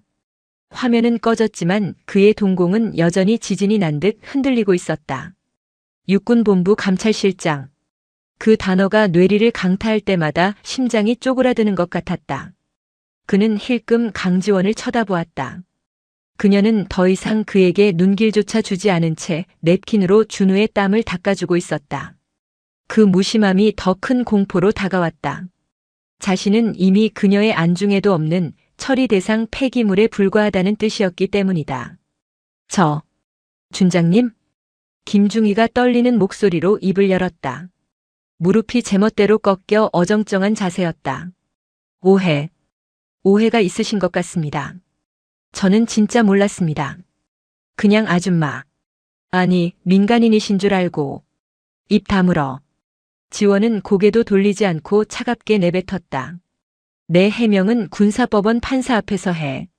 내 귀는 썩은 변명을 들을 만큼 한가하지 않으니까. 옆에 있던 조태구 병장과 김민수 상병은 상황 파악이 덜 된 듯 눈알만 굴리고 있었다. 하지만 사단장이라는 단어와 김중희의 비굴한 태도에서 본능적인 위기감을 느꼈다. 조태구가 슬그머니 자리에서 일어나려 했다. 저희는 중대 집합이 있어서 먼저 가보겠습니다. 충성. 앉아. 지원의 목소리가 채찍처럼 날아들었다. 누구 맘대로 가? 여기가 내 안방인가? 자리에 엉덩이 붙이고 꼼짝 말고 있어. 움직이면 타령으로 간주하고 그 자리에서 제압할 거니까. 지원이 코트 주머니에 손을 넣은 채 그들을 쏘아보았다. 그 서늘한 눈빛에 조태구는 엉거주춤 다시 의자에 주저앉았다. 그는 식은땀을 흘리며 테이블 밑으로 손을 내려 황급히 누군가에게 문자를 보내려 했다. 증거인멸 시도였다. 손 올려. 지원은 보지도 않고 명령했다. 테이블 위에 두 손 다 올려. 주먹 쥐고.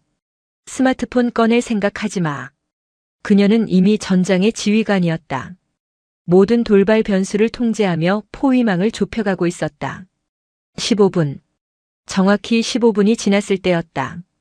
면회소 통유리창 너머 흙먼지를 일으키며 검은색 차량 행렬이 들이닥쳤다. 사이렌 소리는 없었지만 그 속도와 기세는 폭격기와 같았다. 선두의 검은색 제네시스 EQ900이 급정거하며 타이어 타는 냄새를 풍겼다. 번호판 대신 붙은 붉은 성판. 은색 별 2개가 햇빛을 받아 섬광처럼 번쩍였다. 뒤이어 K5, 스타렉스, 군용 레토나 차량들이 줄지어 멈춰섰다. 차량 문이 열리기도 전에 헌병들이 뛰어내려 면회소 입구를 봉쇄했다. 전원 기립. 누군가의 외침에 면회소 안에 있던 모든 병사와 면회객들이 엉겁결에 일어섰다. 자동문이 열리고 오창석 소장이 들어왔다. 전투복 차림에 단독 군장 요대까지 찬 상태였다. 그의 뒤로 52연대장, 감찰참모, 헌병대장이 사색이 된 얼굴로 뒤따랐다.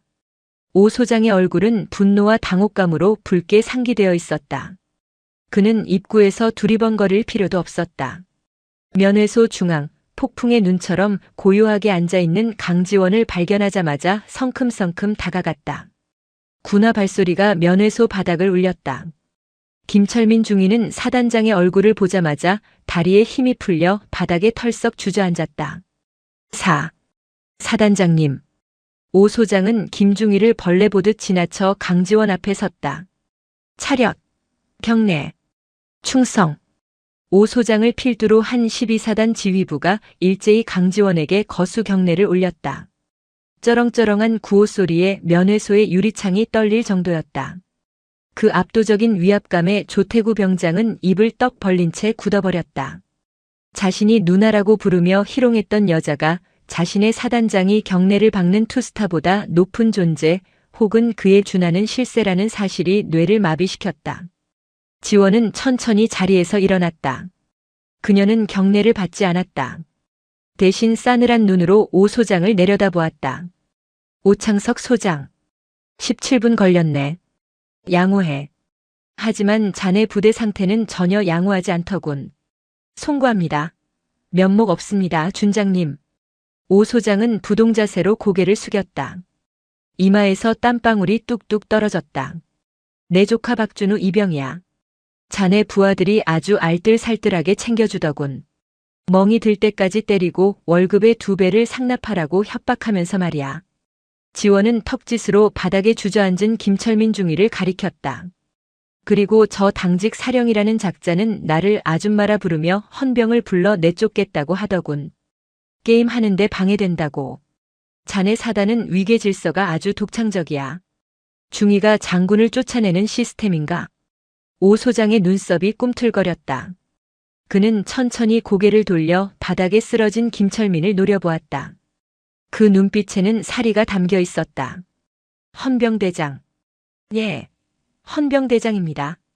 저 중위놈 그리고 저기 앉아있는 병사 2놈. 지금 즉시 긴급 체포해. 계급장 떼고 수갑 채워. 알겠습니다. 헌병들이 들이닥쳤다. 김철민 중위는 비명도 지르지 못한 채 제압당했고 조태구 병장은 살려주십시오. 제가 안 그랬습니다. 라고 발버둥 쳤지만 헌병의 군홧발에 짓눌려 얼굴이 바닥에 처박혔다. 이게 끝이 아니야, 오 소장. 지원이 코트 자락을 휘날리며 앞으로 걸어 나왔다. 면회소는 빙산의 일각이지. 진짜 썩은 내는 저 위 생활관에서 나고 있어. 가자. 내 눈으로 직접 확인해야겠으니까. 지원의 선언에 52연대장의 얼굴이 흑빛으로 변했다. 차량 행렬은 52연대 3대대 위병소를 무사 통과했다. 차단기가 올라가고 비상 대기 중이던 5분 대기조 차량들이 길을 텄다. 12사단의 험준한 산악 지형을 깎아 만든 주둔지는 고요했지만 그 고요함은 폭풍 전야의 정막이었다. 지원이 탄 벤츠가 11중대 막사 앞에 멈췄다. 붉은 벽돌로 지어진 구형 막사. 창문 틈마다 곰팡이 핀 군대의 냄새가 배어 있었다. 이미 연락을 받은 3대 대장과 11중 대장이 막사 앞에 도열해 있었다. 그들의 복장은 흐트러져 있었고 중대장은 전투와 끈조차 제대로 매지 못한 상태였다. 문 열어. 오 소장의 일갈에 중대장이 허둥지둥 막사 현관문을 열었다. 필승. 11중 대장 대위 최성훈입니다. 지원은 중대장의 관등 성명을 무시하고 안으로 들어갔다. 복도에는 왁스 냄새와 땀 냄새가 뒤섞인 특유의 악취가 났다. 그녀는 멈추지 않고 2층 3소대 생활관으로 직행했다. 뒤따르는 군화 발소리들이 복도를 가득 메웠다. 생활관 문을 열자 점호 대형으로 정렬해 있던 병사들이 일제히 숨을 들이켰다.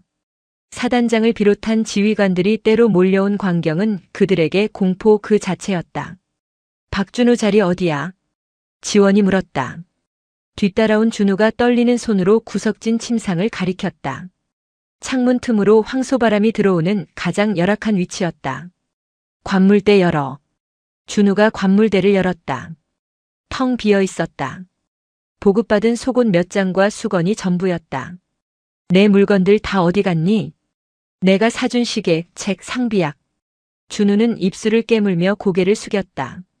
대답하지 않아도 알 수 있었다. 지원은 몸을 돌려 생활관 가장 안쪽, 소위 왕고들이 쓴다는 따뜻한 자리를 바라보았다. 관물대에는 병장 조태구라는 이름표가 붙어 있었다. 저거 뜯어. 지원의 명령에 헌병 수사관이 다가갔다. 잠깐만요. 영장 없이는. 중대장이 다급하게 막아서려 했다. 비켜. 오 소장이 중대장의 정강이를 걷어찼다. 중대장이 소리를 내며 나뒹굴었다. 감찰실장이 까라면 까는 거지 어디서 혓바닥을 놀려. 이 새끼도 공범이야? 헌병, 이놈도 즉시 격리해. 헌병이 마스터키를 꽂고 조태구의 관물대를 열었다. 철커덕 소리와 함께 문이 열리자 그곳은 작은 편의점이자 전당포였다. 맨 위 칸에는 준우에게 사준 30만 원 상당의 지샥 시계가 놓여 있었고 그 옆에는 뜯지 않은 홍삼 세트, 각종 화장품, 그리고 수십 갑의 담배 보루가 쌓여 있었다. 아래 칸에는 컵라면과 냉동식품이 박스째 쟁여져 있었다. 모두 후임병들에게 갈취한 물건들이었다. 하지만 지원이 찾던 것은 그게 아니었다. 전투복 건빵 주머니, 베개 커버 안쪽, 매트리스 및 샅샅이 뒤져. 휴대폰 나올 거야. 하나가 아닐 거다. 헌병들이 전문적인 솜씨로 수색을 시작했다. 1분도 채 되지 않아 조태구의 매트리스 밑을 칼로 찢자 검은색 비닐봉지에 쌓인 스마트폰 3대가 쏟아져 나왔다. 인가받지 않은 불법 반입 휴대폰들인 일명 대포폰이었다. 그리고 전투복 상의 안주머니에서 낡은 수첩 하나가 발견되었다. 지원은 수첩을 넘겨받았다. 첫 장을 펼치자 깨알 같은 글씨로 적힌 숫자와 이름들이 눈에 들어왔다. 11월 2일 박준우, 암기 강요 실패, 벌금 5만 미입금. 11월 5일 김희병, 관등 성명 불량 3만 완료. 11월 7일 토토 배당금 수령 250만. 단순한 괴롭힘의 기록이 아니었다. 이것은 조직적인 범죄 장부였다. 오 소장. 이거 봐. 자네 부하들이 아주 사업가야. 군대에서 불법 도박 사이트 총판을 하고 있었어. 지원이 수첩을 오 소장의 가슴팍에 던지듯 건넸다. 오 소장이 수첩 내용을 확인하고는 손을 부들부들 떨었다. 사이버 수사대. 지금 당장 와서 이 폰들 포렌식 돌려. 통화 내역, 입출금 내역, 도박 사이트 접속 기록, 1분 단위로 싹 다 뽑아내. 오 소장의 고함이 생활관을 뒤흔들었다. 막사 안의 공기가 무겁게 가라앉았다. 구석에 서 있던 병사들 중 몇몇의 얼굴이 하얗게 질렸다. 조태구의 패거리들이었다. 지원은 그들의 표정 변화를 놓치지 않았다. 거기 창가 쪽에 서 있는 상병 셋. 그리고 문 옆에 병장 둘. 표정이 아주 볼만하네. 너희들도 저 장부에 지분이 좀 있나 보지. 지원이 천천히 그들에게 다가갔다. 또각거리는 구두 굽소리가 그들의 심장을 옥죄어왔다. 지금 자수하면 참작해주지. 하지만 내 힘으로 밝혀내면 너희는 전역이 아니라 교도소로 가게 될 거야. 선택해. 3초 준다. 3, 2, 접니다. 제가 시켜서 한 게 아니라 조태구 병장이 시켜서. 억지로. 상병 하나가 울음을 터뜨리며 주저앉았다. 복물이 터지듯 다른 병사들도 줄줄이 무릎을 꿇고 빌기 시작했다. 11중대는 이미 중대 전체가 거대한 범죄 조직이나 다름없었다. 사단 헌병대 조사실. 창문 하나 없는 밀실의 공기는 차갑고 건조했다. 백색 형광등 불빛 아래 조태구 병장은 수갑을 찬 채 앉아 있었다. 그의 오만했던 태도는 온데간데 없었고 눈물과 콧물로 범벅이 된 얼굴은 추레하기 짝이 없었다. 유리병 너머에서 강지원과 오창석 소장이 그를 지켜보고 있었다. 포렌식 결과 나왔습니다. 헌병대 수사과장이 두꺼운 보고서를 들고 들어왔다. 예상보다 심각합니다. 조태구 병장 명예 그리고 차명 계좌 4개를 통해 오고 간 돈이 지난 1년간 총 1억 2천만 원입니다. 대부분 불법 스포츠 도박 사이트 환전 금액이고 그중 약 3천만 원은 중대원 15명에게서 갈취한 돈입니다. 1억 2천. 병사놈이 1억을 만져. 오 소장이 기가 막히다는 듯 탄식했다. 더 심각한 건 이 자금이 상급 부대로 흘러간 정황이 포착되었습니다. 뭐라고? 지원의 눈이 번뜩였다. 조태구의 계좌에서 매달 50만 원씩 특정 계좌로 이체된 내역이 있습니다. 수취인은 김철민. 아까 면회소에서 체포된 당직 사령 11중대 3소대장입니다. 하. 지원이 짧은 조소를 터뜨렸다. 퍼즐이 맞춰졌다. 왜 소대장이 병사들의 폭행을 묵인했는지, 왜 조태구가 그토록 기고만장했는지. 그들은 공생관계였다. 소대장은 병사들의 코 묻은 돈을 상납받아 유흥비로 탕진했고 그 대가로 병장의 왕국 건설을 용인해 준 것이다. 이것은 단순한 개인의 일탈이 아닌 지휘 체계가 썩어 문드러진 구조적 비리였다. 오 소장. 들었지? 소대장이 병사한테 상납을 받아? 이게 군대야? 조폭이지. 오 소장은 입술을 깨물어 피가 배어나왔다. 그는 벽을 쾅 치며 돌아섰다. 김철민 그 새끼 끌고 와. 당장. 잠시 후 옆 조사실에서 김철민 중위가 끌려왔다. 그는 이미 넋이 나간 상태였다. 지원은 직접 조사실 안으로 들어갔다. 철제 의자를 끌어 김철민의 코앞에 놓고 앉았다. 김철민 중위.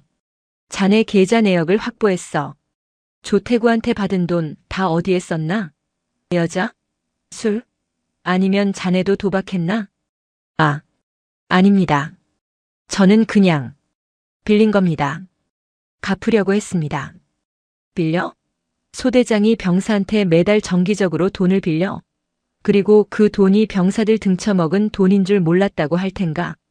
지원은 스마트 안경을 벗어 테이블 위에 올려놓았다. 이 안경에 자네가 면회소에서 했던 말, 행동 다 녹화되어 있어. 애들끼리 장난이라고 했지? 자네는 범죄를 인지하고도 은폐한 걸 넘어 그 범죄 수익을 공유한 공동정범이야.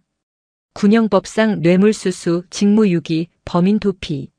형량이 얼마나 나올 것 같나? 김철민이 고개를 떨구었다. 잘못했습니다. 한 번만 살려주십시오. 장기 복무 신청했습니다. 제발. 장기 복무? 꿈도 야무지군. 자네는 군복을 벗는 게 문제가 아니야. 감옥에서 썩게 될 테니까. 지원은 자리에서 일어났다. 그녀는 유리병 너머의 오 소장을 향해 고개를 끄덕였다. 헌병대장. 이놈들 진술서, 토시 하나 빼지 말고 다 받아. 그리고 11중 대장 행보관도 즉시 소환해. 관리감독 소홀인지 아니면 그들도 한통속인지 밝혀내. 오늘 밤 이 사단에서 편하게 잠잘 수 있는 놈은 아무도 없을 거다. 지원이 조사실을 나서자 복도에는 이미 소문을 듣고 달려온 12사단 예하부대의 모든 지휘관이 도열해 있었다.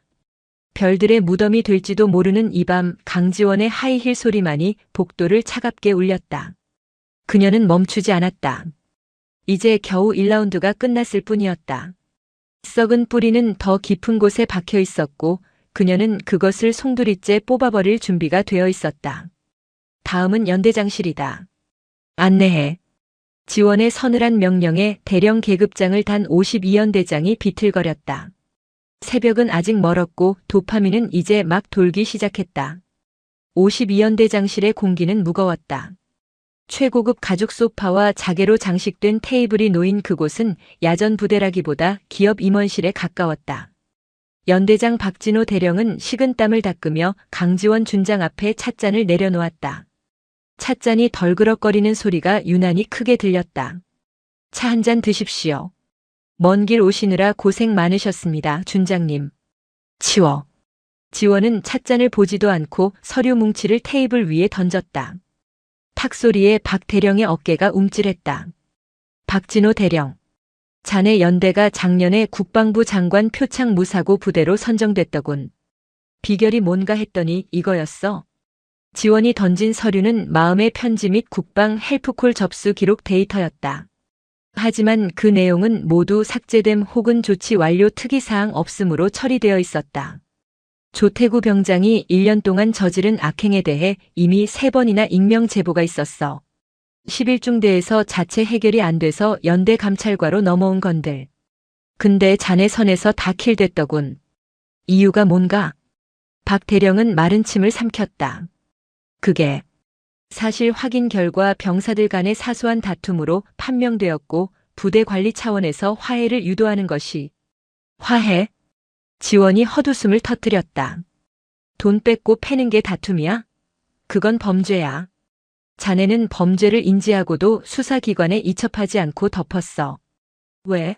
자네 진급 심사가 코앞이라서? 사고 없는 부대 타이틀 유지하려고? 지원은 자리에서 벌떡 일어났다. 그녀는 벽에 걸려있는 화려한 무사고 부대 표창 액자를 향해 걸어가더니 망설임 없이 바닥으로 내동댕이 쳤다.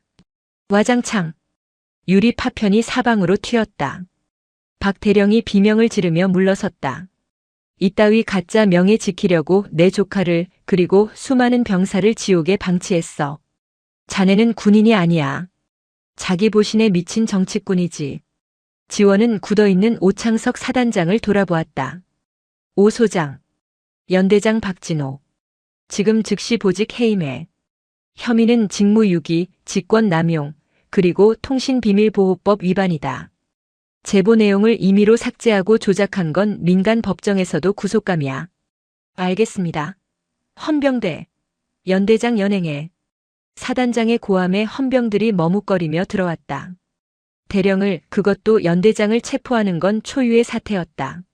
하지만 강지원의 서슬퍼런 눈빛과 사단장의 불호령 앞에 계급장은 무용지물이었다. 준장님, 한 번만 봐주십시오. 제가 30년을 군에 바쳤습니다. 연금만은 박 대령이 지원의 바짓가랑이를 잡으려 했지만 헌병들에 의해 질질 끌려나갔다. 그의 비굴한 절규가 복도에 메아리 쳤다. 지원은 흐트러진 옷매무새를 정리하며 차갑게 중얼거렸다. 30년 군 생활의 대가가 범죄 은폐라면 그 퇴직금은 국고로 환수되는 게 정이지. 이로써 11중대라는 썩은 가지뿐만 아니라 그 가지를 키워낸 52연대라는 몸통까지 박살이 났다. 이제 남은 건 이 모든 과정을 지켜본 병사들에게 정의가 살아있음을 보여주는 일이었다. 다음 날 오전 9시 52연대 연병장. 겨울바람이 몰아치는 연병장에 52연대 전 장병 2000여 명이 집합했다. 단상 위에는 오창석 사단장과 강지원 준장이 서 있었고 그 옆에는 대형 스크린이 설치되어 있었다. 분위기는 엄숙하다 못해 공포스러웠다. 어제 하루 동안 연대장, 중대장, 소대장, 그리고 병장급 실세들이 줄줄이 수갑을 차고 끌려가는 것을 목격한 병사들은 숨소리조차 내지 못했다. 오창석 사단장이 마이크를 잡았다. 어제부로 52연대장 박진호는 보직 해임되었다. 11중대장, 3소대장, 그리고 병장 조태구 외 14명은 구속 수사 중이다. 병사들 사이에서 웅성거림이 일었다. 뜬 소문이 사실로 확인되는 순간이었다. 너희들은 그동안 불의를 보고도 침묵했다. 무서워서 혹은 귀찮아서 아니면 나만 아니면 되라는 생각으로. 그 침묵이 괴물을 키웠다. 사단장의 훈시가 끝나고 강지원이 앞으로 나섰다. 그녀는 준비된 원고를 읽지 않았다. 대신 연병장 맨 앞줄 의무대에서 치료를 받고 휠체어에 앉아있는 준우를 잠시 바라보았다. 그리고 병사들을 향해 시선을 돌렸다. 나는 육군본부 감찰실장이다. 하지만 오늘은 한 피해자의 가족으로서 이 자리에 섰다. 지원의 목소리는 스피커를 타고 쩌렁쩌렁 울렸다. 군대는 특수한 조직이다. 계급이 있고 명령이 있다. 하지만 그 어떤 계급도 그 어떤 명령도 인간의 존엄성을 짓밟을 권리는 없다. 너희가 입고 있는 그 군복은 국민을 지키라고 입혀준 수의지 전우를 갈취하라고 입혀준 날개옷이 아니다. 지원은 스크린을 가리켰다. 화면에는 조태구와 그 일당들이 갈취한 돈으로 도박을 하고 후임들을 조롱하던 메신저 대화 내용이 모자이크 없이 띄워졌다. 적나라한 범죄의 민낯에 병사들은 경악했다. 저들이 너희의 선임이었고 동기였다. 저들을 전우라고 부를 수 있나? 저건 기생충이다. 그리고 오늘 12사단은 완벽한 방역을 시작한다. 지원은 잠시 말을 멈추고 병사들의 눈을 하나하나 맞췄다. 지금 이 시간 이후로 피해 사실이 있는데도 숨기는 자, 가해자를 알고도 묵인하는 자는 공범으로 간주한다. 반대로 용기 내어 제보하는 자는 내 이름을 걸고 끝까지 보호한다. 내가 너희의 방패가 되겠다. 그러니 두려워 말고 썩은 환부를 도려내라. 침묵이 흘렀다. 그리고 어디선가 작은 박수 소리가 들렸다. 준우였다. 휠체어에 앉은 준우가 붕대 감은 손으로 힘겹게 박수를 치고 있었다. 그 소리는 파도가 되어 연병장 전체로 퍼져나갔다. 2000명의 병사가 보내는 박수는 단순한 호응이 아니었다. 그것은 억압된 시스템으로부터의 해방을 알리는 신호탄이었다. 그날 오후 52연대 마음의 편지함은 터져나갈 듯이 쌓였다. 그동안 묻혀있던 수백 건의 부조리 고발이 쏟아져 나왔다. 대청소의 시작이었다. 사건 발생 6개월 후 경기 이천 국군교도소. 군사법원의 판결은 대한민국 창군 이래 유례가 없을 정도로 가혹하고 신속했다. 12사단 사건은 언론을 통해 인재군판 더 글로리로 불리며 전 국민적 공분을 샀기에 재판부는 일말의 관용도 베풀지 않았다. 법정안. 피고인석에 선 조태구는 죄수복을 입고 있었다. 머리는 빡빡 밀렸고 살이 쏙 빠져 광대뼈가 툭 튀어나와 있었다. 피고인 조태구. 징역 5년. 판사의 선고에 조태구의 다리가 풀렸다. 특수가혹행위, 공갈, 상습도박, 정보통신망법 위반 등 죄질이 극히 불량하며 반성의 기미가 없고 피해자에게 심각한 정신적 고통을 안겨준 점을 고려하여 중형을 선고한다. 또한 불법 취득한 범죄 수익 1억 2천만 원 전액을 추징한다. 5년. 20대 청춘의 절반이 감옥에서 날아가게 생겼다. 게다가 1억 2천만 원의 추징금은 출소 후 그를 평생 빚더미에 앉게 할 족쇄였다. 조태구는 방청석을 향해 고개를 돌렸다. 하지만 그곳에는 가족도 친구도 없었다. 오직 강지원 준장만이 팔짱을 낀 채 그를 차갑게 내려다보고 있었다. 끌고 가. 교도관들이 조태구를 양쪽에서 붙잡았다. 잘못했습니다. 준장님. 준우야. 내가 미안해. 한 번만. 그의 비명은 두꺼운 철문 뒤로 사라졌다. 김철민 중위는 징역 3년의 실형과 함께 불명예 전역 처리되었다.